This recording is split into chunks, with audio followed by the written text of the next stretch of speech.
Welcome back everyone to the Bucks County Conservation District's Backyard Vegetable Gardening web series. Last week we talked about applying integrated pest management to your garden, and today we're going to talk about a very infamous pest in Pennsylvania, the spotted lanternfly. I'm going to go over some background information on the spotted lanternfly as well as information on its life cycle and how you can identify them. The spotted lanternfly is an invasive insect originally from Asia. It's native to China, India, Japan, and Vietnam, but in 2014 it was first introduced to the United States, specifically in Berks County, Pennsylvania.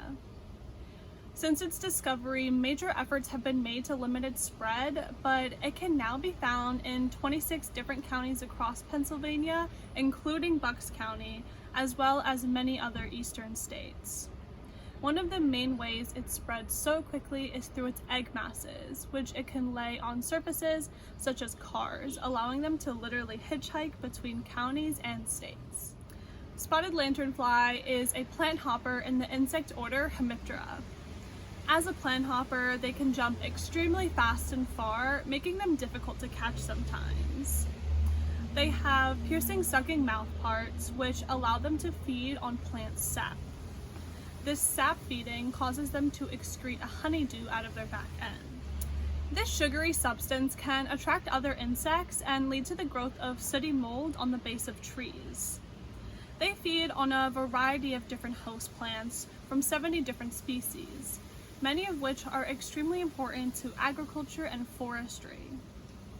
Their preferred host plant is the tree of heaven, an invasive plant, but they also feed on fruit trees such as apples, peaches, and plums, as well as grapevines. Spotted lanternflies look different in every phase of their life cycle, so it's important to be able to identify each phase. They have one generation per year, starting with eggs that survive over winter and hatch around May. Identifying and removing spotted lanternfly egg masses like the ones pictured here is one of the best ways to limit their spread.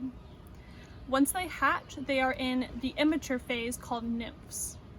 They start out black with white spots, and as they go through their 4 developmental stages called instars, they get patches of bright red. Nymphs are sexually immature, so they cannot reproduce, and they have no developed wings yet, so their main mode of travel is hopping. During this stage, they can feed on nearby host plants, frequently moving up and down the tree trunk since they can't fly.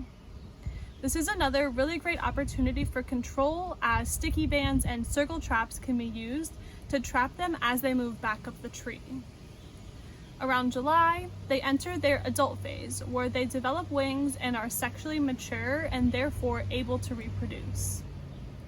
When resting, their folded wings are tan with large and small black dots, but during flight, when their wings are extended, you can see their second set of wings with bright red sections.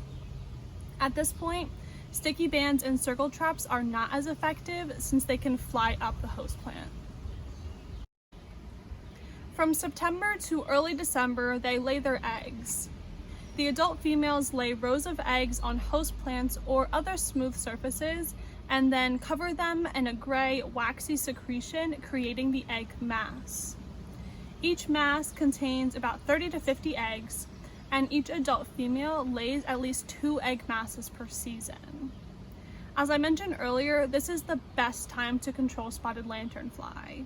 If you see any of these egg masses on trees in your backyard or on your house, you can just scrape them off with something like a credit card, crushing the entire mass, or scraping them into a bag filled with alcohol or hand sanitizer. This is really the easiest and most effective way to control spotted lanternfly populations and limit their spread. The spotted lanternfly is an invasive insect that has wreaked havoc for local forests and agricultural lands in Bucks County. You can help make a difference to stop their spread and reduce their damage by correctly identifying and controlling them in your own backyard.